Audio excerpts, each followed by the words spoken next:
Okay, so let's begin. Thanks so much for being here. I'm Carrie Kopnick, and I serve the Chaplaincy Institute as our community minister. Such an honor to be with you all here today. ChI Talks is a monthly event that explores the facets of spirituality through an interfaith lens with the ChI community, the Chaplaincy Institute community. I hope you'll be with us every month on the third Tuesday at 4 p.m. Next month, we're talking about sacred justice, and there'll be information about that. I'll send you a follow-up email, and there'll be an invitation to that meeting in that email. We are recording our session today, so if you do wish to not be on camera, please turn off your video and your image won't appear in the recording. We will have time at the end for questions about today's topic or about the Chaplaincy Institute. The Chaplaincy Institute provides education for those seeking to serve in hospitals, hospice, disasters, prisons, corporations, in the military, as activists and environmental contexts, as well as, like we'll talk about today, as spiritual companions. She is the oldest and most respected interfaith seminary in the United States.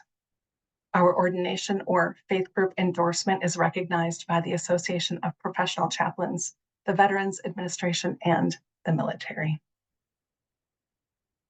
Today's talk is We Are Not the Director, a talk about spiritual direction and spiritual direction training with Reverend Scott Quinn and Reverend Lauren Van Ham, both are core faculty for our spiritual direction program here at the Chaplaincy Institute. Scott and Lauren will talk together today about the art and spirit of spiritual direction, including, I love this, why it has a strange name. As faculty on the spiritual direction team, they will describe ChI's curriculum and answer questions about the training, about how people are using it in the world, and the creative vocational possibilities for those who have been trained. Let me take a moment to welcome you both, Lauren and Scott. Thanks so much for being here today. I'm going to share a little bit about each of them, and then I'll turn it over. Scott Quinn is a former ChI community minister and the executive director of the Marin Interfaith Council. He was ordained a Lutheran minister and also as an interfaith minister through the Chaplaincy Institute, and was an educator and spiritual director at an interfaith spirituality center in Austin, and was part of a Catholic healthcare system. He is a supervisor in spiritual direction and part of the instructional and supervision staff for the spiritual direction program at San Francisco Theological Seminary.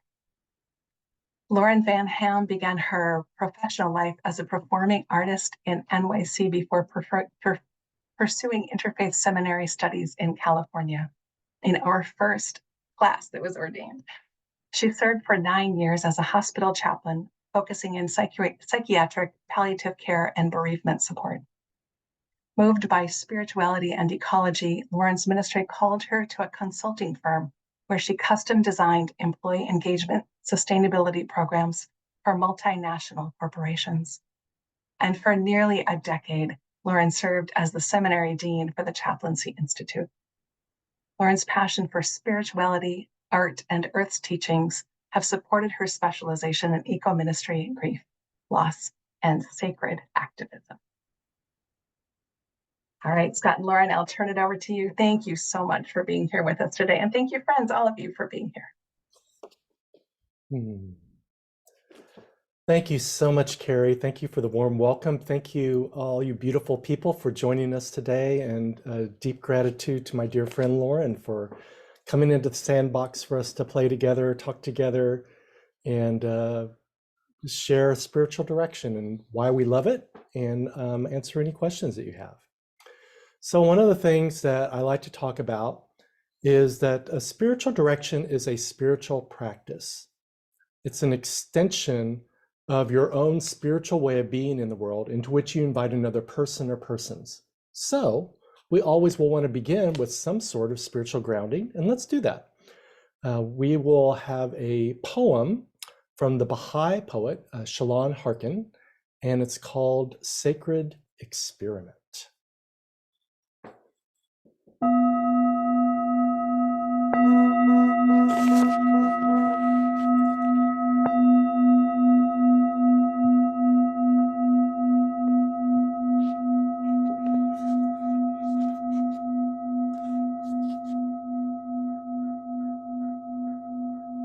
Today, will you join me in a sacred experiment? Just for today, let's stop pretending that love is a snob for whom we'll never be good enough. Today, let's gift ourselves the dark chocolate of our shadows. Let's bring love down from the mountaintop to flood our lowlands too. Let's cease making love a ravishing, lofty destination and bring her down to earth to let her join us in each ordinary step. Today, can we decide our imperfect heart is worthy of love right now, just as it is, without dressing up? What if love desires more of a collapse than a straight spine, more of a willingness to stumble than a perfect step? What if she's offering her hand to you now before you've even learned the dance?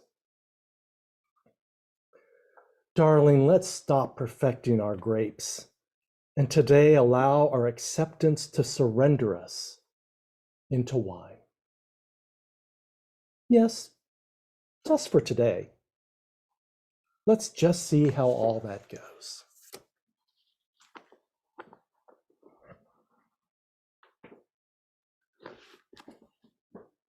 Thank you, Scott. Let's just see how it goes. I begin every session by lighting a candle. So I'm doing that now.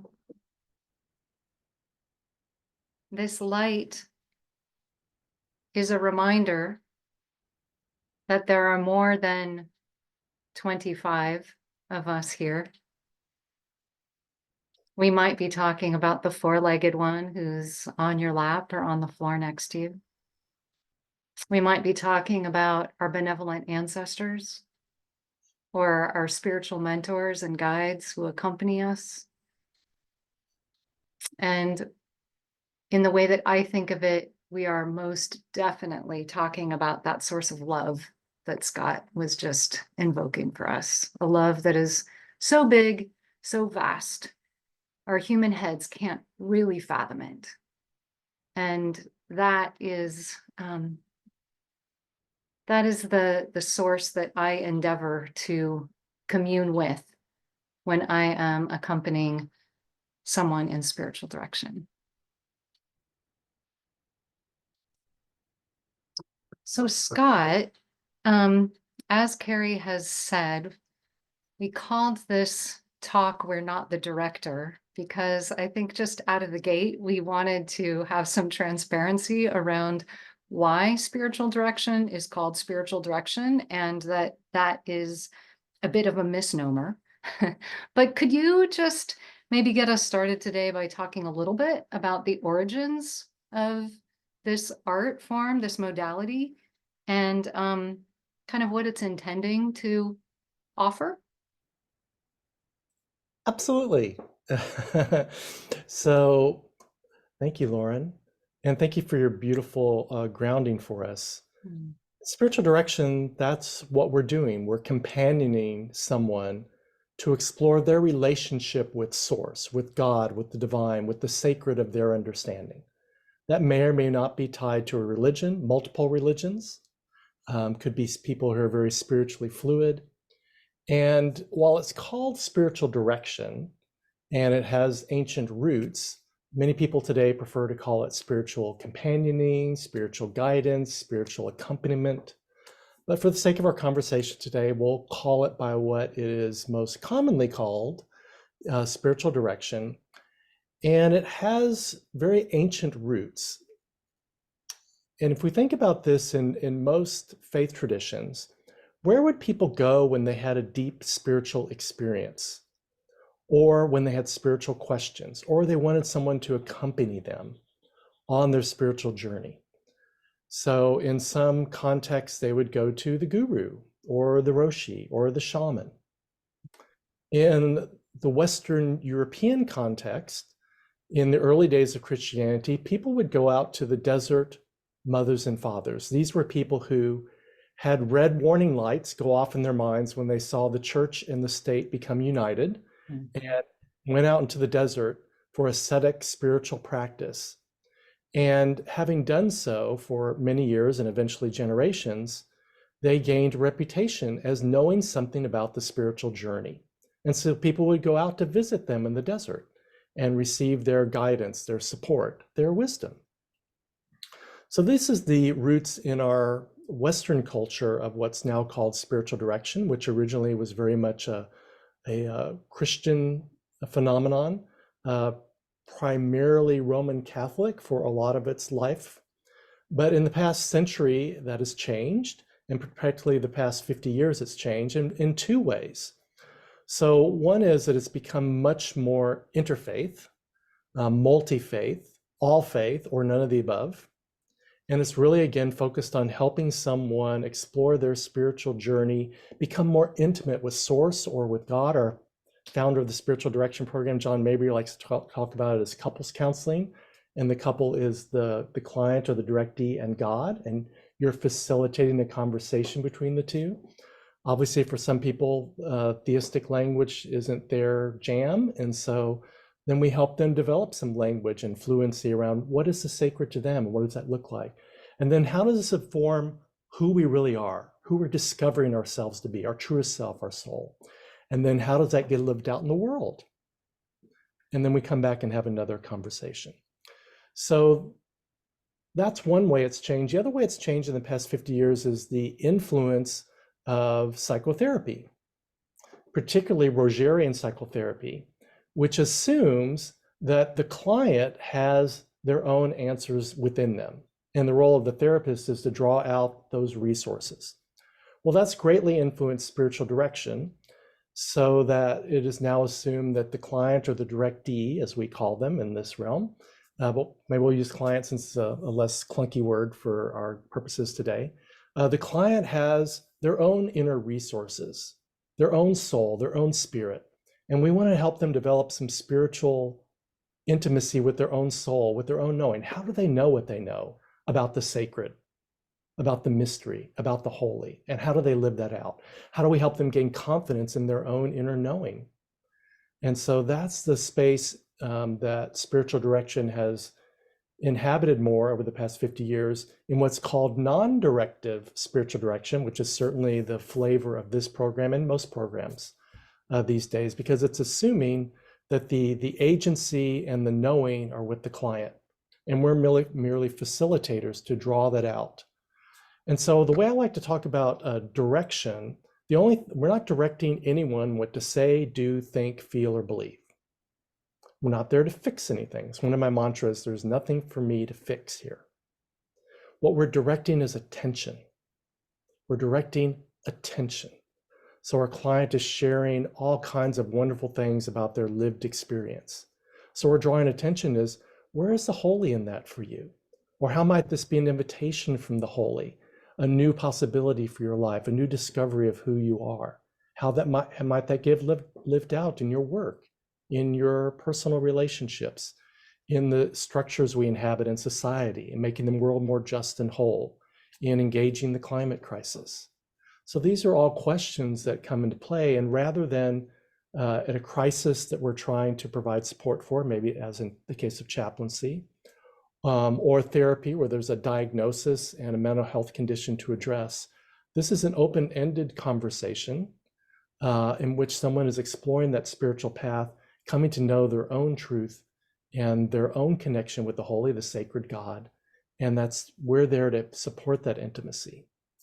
So again, while it's called direction, I like to say that the only thing we're directing is attention. Sometimes we're directing attention to what's been glossed over. Like, there seems to be some emotion around this that we just kind of moved around. Or it seems like that's come up a few times, and you've mentioned it, but we haven't gone very deep with it. Would you be willing, it's always an invitation, to explore that more deeply? Lauren, does that answer your question at all? Yes, I love the way that you we're able to, kind of tap into some of the history there with the Desert Fathers and Rogerian psychotherapy, but also, almost this koan of it being non-directive, non-directive spiritual direction. How confusing is that? So I don't think I have more to add just in the space of its origins and definitions, but shall I talk now a bit about what spiritual direction looks like at the ChI program? Yes. So Scott's already emphasized interfaith. The Chaplaincy Institute teaches all things interfaith, right? So although it is possible to obtain a certificate in spiritual direction from specific faith traditions at centers around the world and in the United States, the Chaplaincy Institute offers interfaith spiritual direction. We're fortunate to have John Mabry as the director of the program. John has written a number of books about spiritual direction and very specifically interfaith spiritual direction. And so our curriculum really works from that space, helping students in the program get an understanding of the lay of the land with respect to comparative religion, what different religions kind of say, how they act, they do, they believe, in a very general way. We're not suggesting that a student becomes an expert in all of those traditions, but instead, the student starts to understand more of their own theology and perhaps their own tradition, if they're rooted in one, so that then when they are showing up to listen and provide spiritual direction with another, they can kind of get out of their own way. And their belief and their understanding is like in the glove compartment if they need it, but that basically they can just, be in the vehicle having a conversation, right? So there's an understanding of what these different religions teach. That's part of the curriculum. And then there's also some understanding of the kinds of things that come up in our efforts to provide care for another. And so that would be another series of classes where the spiritual direction students and the Chaplaincy Institute chaplain students get to be in class together. What are our concerns for providing spiritual care? What does spiritual direction look like for a person who is in grief? What might spiritual direction look like for one who is in recovery or seeking recovery from substance use? What might spiritual direction mean or look like with someone who is over the age of 75 or under the age of 30? How do we take generations into consideration and how we show up and provide our companionship with them? At a certain point in the learning, it becomes really important for us to be like theorizing, to stop all of the theorizing and the hypothetical and to actually start to practice, right? So at that point, we do some role playing together. We also do what we call supervised practice, where the groups will sit in a smaller way, like we'll use breakout rooms, and one supervisor is with 4 or 5 students and another supervisor is in a breakout room with their set of students. And then there's an opportunity to do supervised practice together in what we call the fishbowl. One person is the director, one person is the client. And then we, in that held space, offer feedback and input around how to get better at what we do.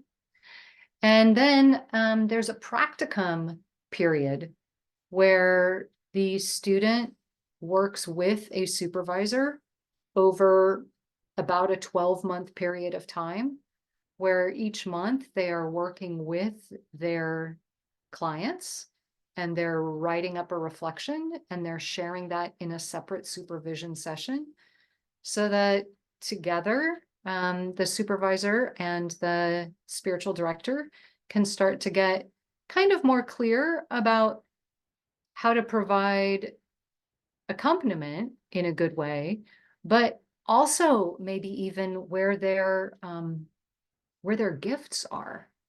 Do they have kind of an a subset that they really want to work with? I know I really enjoy working with this gender, or I know I really like working with this age group, or it turns out that even though I am interfaith trained, I'm really good at working with people in my faith tradition, that sort of thing. It becomes more clear over the practicum. What else am I forgetting, Scott? What do you want to add? Oh, that was fantastic, Lauren. I think you covered most of it. I might just Okay. add a tidbit to supervision. My experience with the supervised practicum is that there's an evolution that happens over the course of the year. And you mentioned one of them, that people become clearer about who they particularly feel an affinity to work with, even though they may work with everybody, but a particular giftedness that they may then put out into the world. I think the other thing that happens is that there's a shift in the early days of supervision is very much about skills. So here's my client. How do I more skillfully listen to them? They're bringing this issue about grief or whatever. What are some, and maybe role playing some ways during the supervised practice, a supervised session with your supervisor. It may then go back to the client and try some different ways to support them. I think what happens as it goes on is that supervision takes on another layer where the student director also starts to realize their personal landscape. Because whenever we offer this thing called spiritual direction, it's not only our beautiful gifts that come to play, but also some of our shadowy material, unresolved issues, and they pop up there just like they do in anything else we do in life. So those, we start to develop some awareness with a lot of love and compassion for our growing edges show up when we offer spiritual direction. So that's part of the supervised practicum. It's a little different than a lot of other practicums in that sense that it's very affirming and compassionate and supportive. But we start to pay attention to and notice where some of those growing edges might be. And then quite often the student director, sometimes it's noticing is enough, but then some of them have a little bit more meat to them, or a little bit more to them. And they may want to take those to their own spiritual director or their therapist to unpack further. Yeah. Yeah, that's a really good point. As Scott and I were thinking about being with you all today, we were also thinking about, in addition to the program, what could be helpful for you to hear from us about what becomes vocationally possible as spiritual directors, or what are the other vocational possibilities that happen because of the spiritual direction training. Where else might we serve? Spiritual Directors International has been doing a really great job of widening, deepening the landscape that is spiritual direction or spiritual companionship. And I think that the ChI alumni are also doing a great job of providing more and more examples of places where spiritual direction is in service to human development, human evolution, all of it. But I wonder, Scott, where do you feel this has been alive, either in your own life or other examples that you would offer? Yeah. Well, I just want to say I'm very excited by what you said, Lauren, because I think spiritual direction's evolving. So every single time we have another cohort of students, they take what already is spiritual direction to a whole new level by the way that they bring it to the world. And it's always exciting to hear the different ways that people offer it.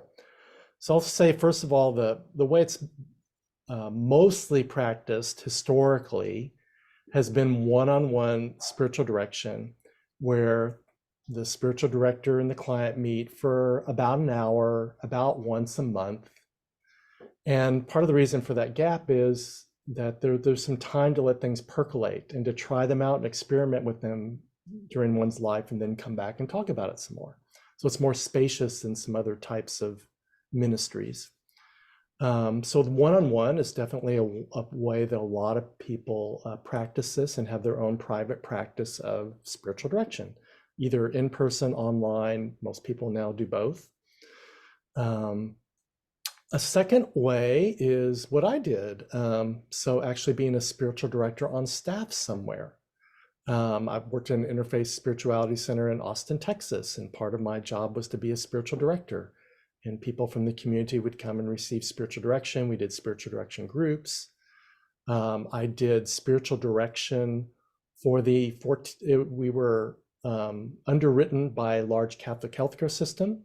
So I did group spiritual direction for the 14,000 employees of the hospital, going from hospital to hospital, offering group spiritual direction over lunch during their breaks for nurses and social workers. So that was pretty awesome. People do this at retreat centers, spiritual director on staff at retreat center.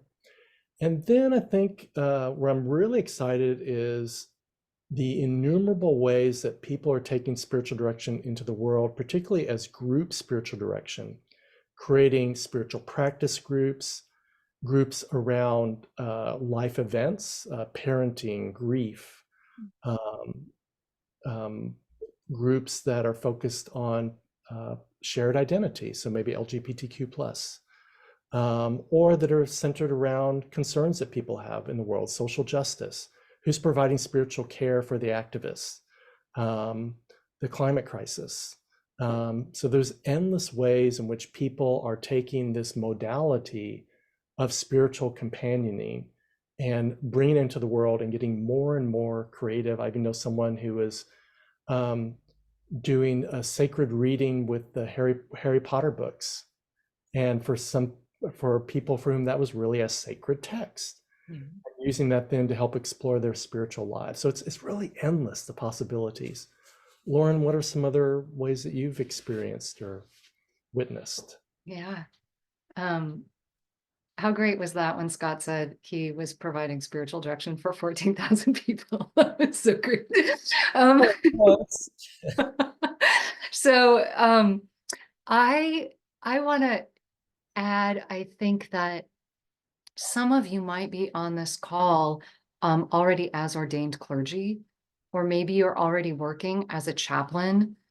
Maybe you're a therapist or a coach. And for me, what has been really important about spiritual direction that distinguishes it from some of those other things is that, like, as a hospital chaplain, I would have very short encounters, triaging, intervening, collaborating, but it was short, right? Because then that person would get discharged, and that nurse would go back to their work, whatever it was. And in spiritual direction, there's a longer period of time to really unpack, to treasure, to explore, to discern, to be with. And I think that that's been really important to me as I continue to meet with my spiritual director, but it's also been just such a privilege in my walk with others on their spiritual path when I serve as their spiritual director. So that's one thing. And then also that it's spiritual, right? That in a therapy setting or a coaching setting, maybe even in a religious education setting, we could be talking about something very specific, but it might not actually be about my spiritual formation. It might not actually take me into this dream that I had that feels really confusing, and it's in spiritual direction that we get to unpack it, and I have an insight or something that I wouldn't have had otherwise. So I think, kind of understanding that spiritual direction can be all of that, then we can start to see with a lot of creativity and imagination, some of the places where it can be in service to the sorts of things that are happening for humanity right now. Yeah. So maybe that's a good place to leave it. Yeah. We want to be sure that we save some time for questions and answers. Carrie, is there anything else that you are hoping that Scott and I might touch on? I don't want to be too forward, but the Chaplaincy Institute has the best program on the planet. I'll just say that. That the interfaith context and the year of practicum, the year of supervised, it just not the same other places. So I'm a chief spiritual director too, and it taught me to do things that I did in a hospital bedside that uh, were invaluable. So yeah. And I would add to that, Carrie, one thing we haven't mentioned that's so lovely about ChI is the cohort model, and that people really have community. I mean, I did the program 12 years ago, and I still meet once a month with a few students from my cohort as part of my peer supervision group. So I still get supervision, and I still meet with my cohort from 12 years ago once a month. So there's a real community, a deep community that forms. That's just a lovely part of the ChI community. Nice. Yeah. Well, maybe we should just open it up and see what questions there are. And then before we really close and I hand it back to Carrie, I will offer one more poem. So if you have questions about the Chaplaincy Institute in general or about the spiritual direction program, we have a cohort starting in just a few weeks. The last day to register is February 23rd. And people who are admitted, you don't register, you're admitted. So people that are admitted by February to apply and are admitted by February 23rd can take a free open course. And this is just this time.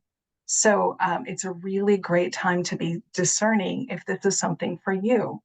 We do this every year. So if you miss this one, it doesn't mean you've missed it forever. But questions about the Chaplaincy Institute, about spiritual direction in general, and about our spiritual direction program, all are welcome. And I'm okay, help me though. I'm gonna let people unmute themselves because let's all cross our fingers that we are okay. But you can also raise your hand and we'll call on you. David. Hi, Carrie. Just on what you said a moment ago, I understand a cohort starting soon. Is it just once a year a cohort starts, or are there multiple cohorts through the year? That's a really good question. We this year there will be only one. Sometimes we also have one in the fall, but for various reasons, we're not going to do a second one this fall. So it's just May, and then again probably next spring. Is that right, Lauren and Scott? Is that what am I understanding that correctly? Oh, that's absolutely what you're saying then must be true. I think that when we have had more than one in a year, it's because there's a huge interest. Yeah. But I think then that's probably right that we're doing one cohort this year. Well, I think there's also some limited availability of folks to lead too. So that might be part of it. But yeah, David, so now or sounds like I'm saying now or never. No, this is a really great time to jump in and do the training. Thanks, Carrie. One quick follow-up to that. So if a person wanted to do that but then later wanted to add the chaplaincy track to it, you could put that in later. You don't have to necessarily commit to both in order to get into spiritual direction cohort this time. Is that right? Really great point. Absolutely. And it's there are courses that for that work for both. So then you would be ahead of the game. Your chaplaincy program would be slightly reduced, and some courses you would have already taken. And it's not uncommon that happens. People come in and find that they do have that call to ministry, and it's a beautiful, beautiful thing. Thank you. Thank you. Yeah. Hope we see you in class.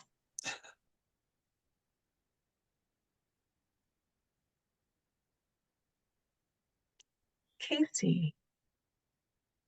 Hi, thank you for this great presentation, and it sounds like an amazing program. I'm curious about the other side of that for people who are chaplaincy students or graduates. Can you say how they could get involved? Lauren or Scott, do you want to take this one? I know that if somebody has already completed a bunch of the chaplaincy coursework, that then if they're going to do the spiritual direction requirements, it's fewer, right? But it's a fantastic complement to what you are already doing or what you've already completed in the chaplaincy program. And there are some other nuts and bolts. Carrie, do you want to go into that rabbit hole, or? There are details that would be good to talk with our dean about, and I'll put those email addresses both in the chat at the end of our call and in the email that comes following up. But my understanding, and I am on the community side, not the seminary side. So, I mean, I teach in the spiritual, because we all do everything, right? I teach in the spiritual direction program, but I don't know all the details about the seminary. And so I could be wrong, but my understanding is if you've completed the chaplaincy program more recently, you have fewer courses to take. I think just one fewer. But if you completed, we've added some more areas of competency requirements in the chaplaincy program. So 3 or 4, I think, additional classes. But yeah, Casey, it's fantastic. You should come. You would love it. You would love it. And I think there's somebody on the call who did do the chaplaincy program first and then the spiritual direction. And if they would like to unmute and tell us about it, they could do that. Okay. Kim, let's hear from you. Hi, welcome. Hi, I'm so grateful for this session and the content and presence that's being expressed. And my question is just twofold, very briefly. One is I appreciated the different examples vocationally that can be done with spiritual direction. And I understand, as Scott said, that that's all evolving. I wonder if there could be any examples shared. I think, Lauren, you're working in the climate crisis area. Is there any examples you could be sharing about your work in spiritual direction from that area, or other social justice related, for both of you, social justice related spiritual direction, in particular, spiritual direction circles? And another related question is there specific training with the supervisor in your practicum about, or some other training in the program about leading a spiritual direction circle, or what that, how to function in a group environment rather than a one-on-one? Thank you. Yes, Kim, I actually teach that class. So we always have a group spiritual direction, or leading spiritual direction circles is always part of the curriculum. And I would say that I've had students before who make that part of their practicum, like practicing leading a group and make that part of their practicum. So there's a lot of room to play with all of that. Lauren, do you want to share some about your experience? Yeah. Those are such good questions, Kim. Thank you. I will say, so with respect to the climate crisis or earth awareness, that spiritual direction has looked like a few different things. One is that when folks come to me for spiritual direction who are maybe on the front lines of climate action, or feeling a lot of anxiety about what's going on ecologically. Sometimes what makes most sense for us is to meet in outdoor spaces. So I have more and more clients now where I am meeting in a natural setting, and that's really powerful. And your point around social justice, I think, again, that really does point to a lot of circle work. But in the same way that there is movement chaplaincy now, where there are chaplains who are really finding their ministry to be within, a movement like Black Lives Matter or climate marches, that kind of thing. I think spiritual direction could quite easily be doing that as well. I think that, again, it's kind of this difference between a quick intervention and something that has a little bit more life and longevity to it, that spiritual direction allows for accompaniment. So, in that way, there can be some real life and care in allowing people to kind of work through something. Scott and I have been involved now in some work that's called Project Adapt, where we are really working together with a circle around adapting deeply in light of the climate crisis. So, and that, I think, even though it is not overtly a spiritual direction circle, it feels a lot like spiritual accompaniment in the work that we're doing together in that group. I hope that's helpful. Thank you, Kim. Thank you, Lauren. I'm so grateful to say how grateful I am for Lauren, and what I hope you can gain from this is the beauty of collaboration. So don't just think of this as you have to, whatever, if you do this journey in spiritual direction, it's not something you have to live in the world alone. There are amazing people that you get to collaborate with and create things you can't even dream of yet. So, oh my gosh. And just hopping on that for a second, some of you may be Dharma practitioners, and in the same way that you might go to a Dharma day long where it's like meditation and Qigong or meditation and clay, spiritual direction allows for that too, that it's all of this incredible right brain wisdom that lives within our bodies and our dreams and our hands with art materials and our senses in the natural world, that all of that way, all of those ways of knowing work beautifully with spiritual direction. And you as a spiritual director get to shape and form what your practice can look like. And so that's, once you understand the fundamentals and the technique, if you will, then there's a lot of opportunity there to kind of mix and mingle and collaborate.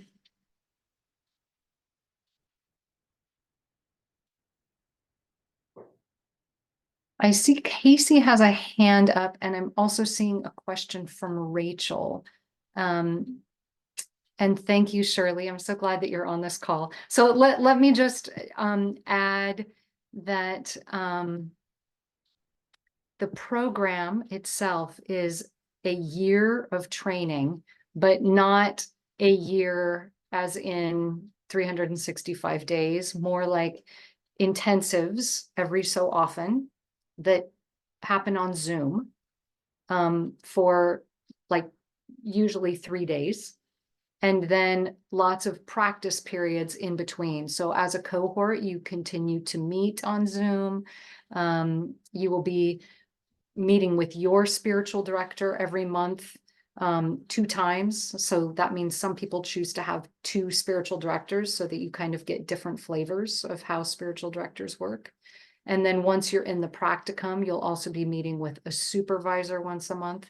So, for that year, there will be lots of things going on, but it isn't every day the way that, I don't know, like a traditional graduate program would feel. So I used Okay, Casey. Oh, go ahead, Scott. just if it helps, most people from the first day of class till they're done is about 18 months. When you say, Lauren, is that I would probably? say that, yes, that's right. That's right. Casey, go ahead. Yeah, thanks. I'm sure you're right, Lauren, when you said that there are therapists on the call and coaches, et cetera. And I don't know if you want to talk about that now or if I should talk to somebody individually, but I'm really curious about what would be the benefits of doing this training after already being trained as a therapist or a counselor or a coach. And related to that, what is there a supervision that you need to, or licensing or anything like that? Okay, yeah. So there is sort of, I would have kind of a nuanced response to your question about if I'm already a therapist, do I need this training? I think there's a spiritual direction session in there and some discernment around it. But it's a really important question. And there is not a certificate that needs to be maintained exactly. But there is kind of like a faithfulness or accountability to continuing to receive supervision and continuing to do one's own work with a spiritual director. And that can happen in peer supervision. It can happen in peer spiritual direction. It can happen individually, but that sort of thing needs to be happening in an ongoing way. So spiritual direction is not a licensed profession like therapy, and there's no governing body like a chaplaincy board. So it's more a community of people offering this who pledge themselves to do these various types of self-care ethical things. There's Spiritual Directors International, which is like the professional organization, if you will. And they publish guidelines that most of us adhere to that are pretty common, similar to guidelines you'd have as a chaplain or a therapist in terms of being in right relationship with those we serve. But there's no sense of like, okay, I've got to do so many CEUs a year, or I have to re-up my license. That doesn't exist. The only thing we at the Chaplaincy Institute do to kind of hold spiritual directors in good standing is if you want to be in the directory, you have to have completed your entire practicum and received your certificate. And then you have to tell me, because whatever reason I host the directory, that you're in good spiritual practice, that you're having supervision and that you're seeing a spiritual director yourself and that you're continuing just to tend your own spiritual health. So it is, but I think when we go through the program, it's really emphasized to us that is how we keep ourselves well. And so, that we continue to have supervision, that we continue to have, see our own spiritual director and continue to learn and grow. So yeah, that's what we do.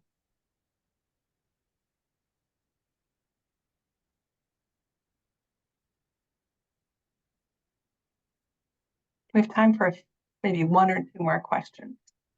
Oh, Shay, let's hear what you've got. Is it okay to ask about financial help? Is it possible to get financial help in order to take the course? We have a very limited amount of financial aid that we offer. It's not terribly significant, but we absolutely do what we can. We're working to be more inclusive and to have more funds to support people that are called to this work and don't have the resources to pay. It's a lot of money. And Shay, if you're still on the call, I'm going to ask you to give us a number of how much it costs. The other thing that people can do is sometimes we have room for work study students, especially if you have some tech-like skills, database, communications, video, those kinds of things, especially. We can offer some support if you can do some work. So, yeah. And I'm sorry, I don't, here on the community side, I don't have a number in my head about how much it is. But did that answer your question, Shay? Do you have a follow-up?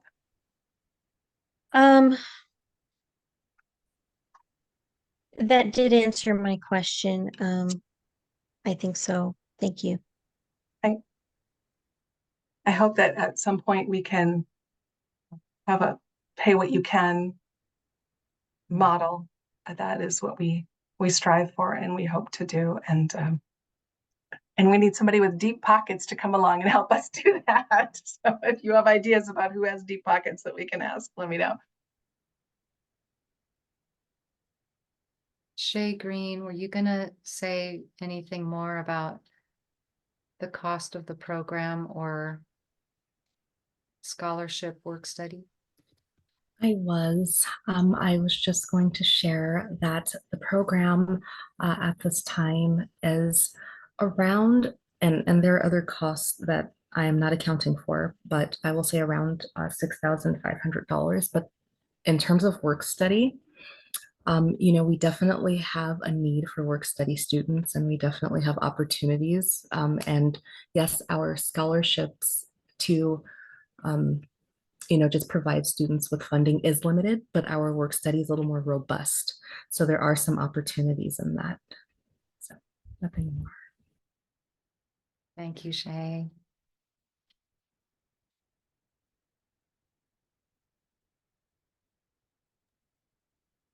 If you saw this event on social media or in an email, that is all thanks to work study students who are our comms team right now. So yeah, really an important part of our work. All right, time for maybe one more question. Is there anyone who's was hoping for a little information? David. I already went, so if someone else has their hand up, you can call on them. I was just curious about the actual steps in the process, what actually happens to apply.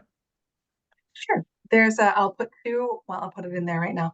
You can contact our admissions staffer at admissions@chaplaincyinstitute.org, and Michelle will get back to you with some information about the process. You can also email our dean, Katrina, at chaplaincyinstitute.org for information, for a conversation. So, and again, I don't know all the steps, and maybe Shay, you can chime in too here, but I believe that there is a informational conversation, a meeting, and then a written application, and then granting of admission, and then a beginning of the coursework. So it's pretty basic. We don't require, that you go through a really long and lengthy process. So the deadline for the application is February 23rd, and then courses begin, the online portion, just a few weeks later, if I'm not mistaken. Yeah. And then there is an on-site retreat in Santa Cruz, California in May. It's a big, wonderful, beautiful thing on Monterey Bay.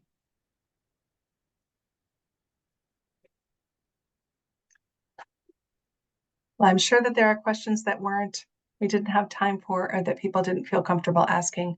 So there's a follow-up email that will come. I'll put my email address in that.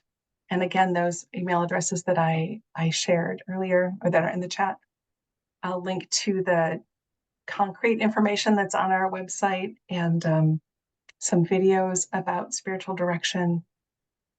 But this was, and a reminder again, if you're admitted to this cohort, deadline for application by the 23rd, if you're admitted to this cohort, you can take a free open course within the next year, which is just such a fantastic opportunity. The open courses, entheogens, eco-ministry, I can't even think of what else there is. I think sacred justice ministry you can take, So just some fantastic stuff that you could take as for free.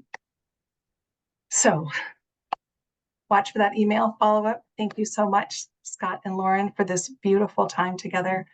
I think you could look at our website, you could watch our videos, but what we heard today here is really the core of everything. So let me turn it over. Go ahead. May I close it out with a final poem? Close it out, absolutely. But a final deep thanks to everybody who came to our meeting today and joined us for this time together. What a beautiful sacred circle. Deep appreciation. Indeed. Thank you all so much for being here. And again, Shalane Harkin is our poet today. This is her poem, The Worst Thing. The worst thing we ever did was put God in the sky, out of reach, pulling the divinity from the leaf, sifting out the holy from our bones, insisting God isn't bursting dazzlement through everything we've made a hard commitment to see as ordinary, stripping the sacred from everywhere to put in a cloud man elsewhere, prying closeness from your heart. The worst thing we ever did was take the dance and the song out of prayer, made it sit up straight and cross its legs, removed it of rejoicing, wiped clean its hip sway, its questions, its ecstatic yowl, its tears. The worst thing we ever did is pretend God isn't the easiest thing in this universe, available to every soul in every breath. May you all, my friends, feel connected to the easiest thing available to you in every breath. May it be so.